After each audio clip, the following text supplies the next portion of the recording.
It's always fun when the blowtorch comes out. Set fire to the car. I think that's what it needs. I know, really.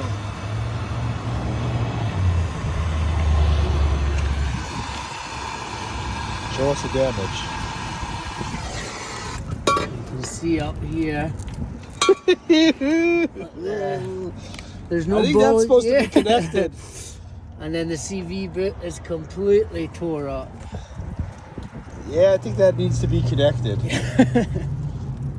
I will just put that ball back in the hole and it should be I fine. would say so. A little solder. JB Weld. Man, They'll be back at it's it. new. Good as new.